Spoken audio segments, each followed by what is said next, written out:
राम राम भाई, सारे भाइयों ने नवीन सर अपने बीच है। गुरुजी नमस्कार। नमस्कार। तो भाई एक बार SSC GD के एग्जाम टाइम पे मैं आया था और ये भाई दिल्ली पुलिस के रिगार्डिंग जो एग्जाम है गुरुजी, तो मैं सोचूं कुछ इंपॉर्टेंस कुछ उपयोगी बातें जो जी। बच्चे एक महीने के कम समय में अगर ग्रहण कर ले तो सिलेक्शन की ज़्यादा उम्मीद हो जाए। तो सबसे पहले तो गुरुजी आप ये बता दो कौन सी आपके हिसाब से इंपॉर्टेंस जो चीज़ है फिलहाल क्या करें बच्चे। देखो, मेरा मानना ये है कि बहुत सारे लोग ये मान लेते हैं कि भी एक महीने में कुछ नहीं हो सकता। हाँ जी। लेकिन दरअसल में जब आप तैयारी करते हैं तो एक महीने क्या, एक हफ्ता या एक सप्ताह का भी अपना एक महत्व है।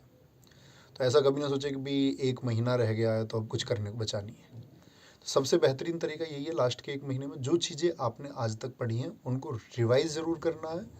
मैथ के जो चैप्टर आप जानते हैं कि भी आप ये बहुत कठिन चैप्टर है, उनके लिए प्रैक्टिस करने का समय नहीं हो, छोड़ दीजिए। जो थोड़ा जानते हो और बहुत अच्छे जानते हो उसको बहुत अच्छे से प्रैक्टिस करके रखें, नया जानने का प्रयास ना करें।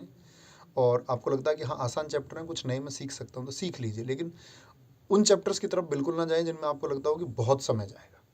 तो ठीक यही है है कि जी। अपनी चीज़ों को रिवाइज करें बहुत चलो अच्छे से। Thank you. ये क्वेश्चन है जी कुछ जो बच्चों ने बताया, एक महीने के आखिरी समय में क्या पढ़े और क्या छोड़े।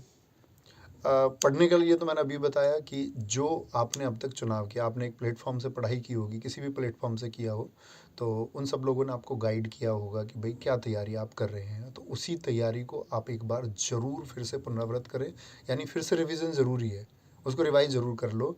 और छोड़ने के मैंने भी आपको भी बताया कि छोड़ना है कि नई चीज़ें की तरफ आपको अभी नहीं जाना है, क्योंकि अभी एग्ज़ाम का एक महीना नहीं तो लगभग हम बोले कि एग्ज़ाम के 14 नवंबर से एग्ज़ाम स्टार्ट है, तो 4-5 दिन पहले तो हमको तैयारी छोड़ ही देनी है, तब हम नई चीज़ें थोड़ी सीखेंगे। तो कहने का मतलब आज से हम कहें तो बेसिकली तो 3 वीक्स है हमारे पास हाँ में, जी। 3 सप्ताह है, तो 3 सप्ताह में हम नई चीज़ें नहीं सीख सकते, हमको अपनी चीज़ें रिवाइज करनी है बार बार। चलो थैंक यू सर।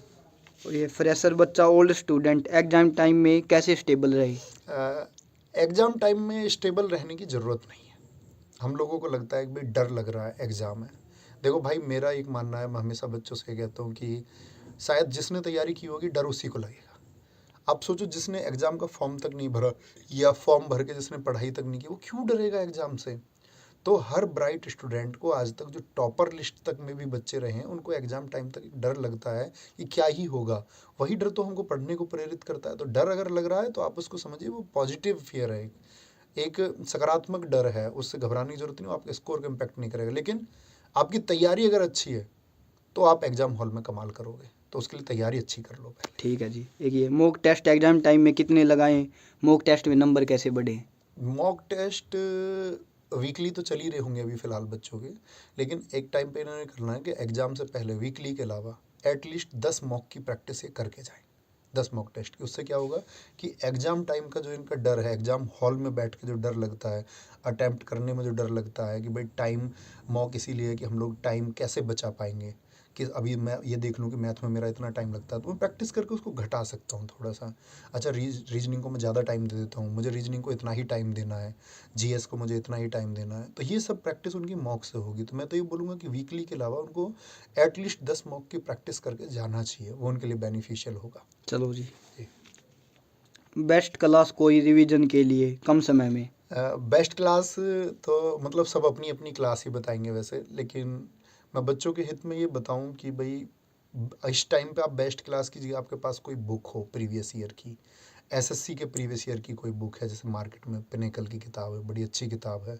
हम लोग अपनी किताब लॉन्च करना चाह रहे थे लेकिन हमारी किताब कुछ डिले हुई उसमें, नहीं तो मैं वो फिर वो आपको बच्चों के लिए अभी फ़िलहाल मैं कहूँगा कि पिनेकल ठीक है।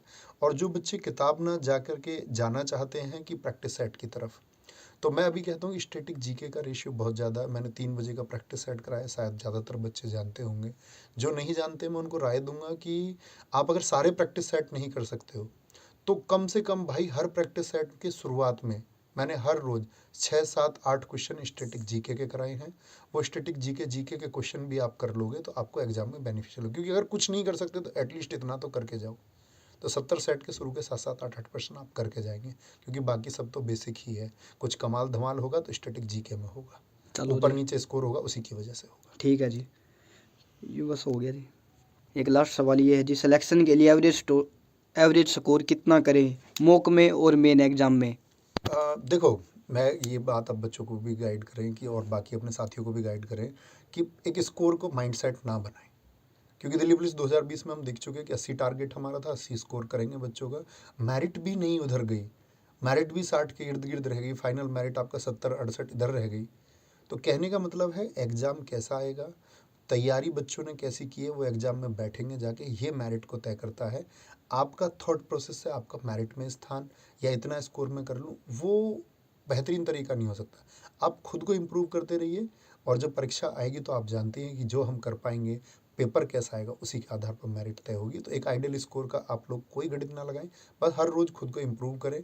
मॉक टेस्ट से सीखें कि मेरी गलतियां इन चैप्टर्स में बार बार हो रही है, मैं इनको रिवाइज कर लेता हूँ। ये मेरी चीज़ें हैं, मैं एक बार ये सारी चीज़ें मैंने जो जो पढ़ा है उसको रिवाइज कर लेता हूँ। अब अपनी चीज़ों को, बस बोलते हैं ना कि अब जंग के लिए जाना है तो अपने सामान को बांध लेते हैं, तैयार हो जाते हैं। तो वो तैयार होने वाली बात है। आपकी जो भी चीज़ें थी, जो आपने मेहनत की है, पढ़ाई की, उसको बांध लो, एक जगह इकट्ठा कर लो, बार बार रिवाइज करो। चलो, thank you so much sir. मेरा ये चैनल सब्सक्राइब करें और मेरे हर अपडेट आपको मिले, इसके लिए बेल आइकन जरूर दबाइएगा।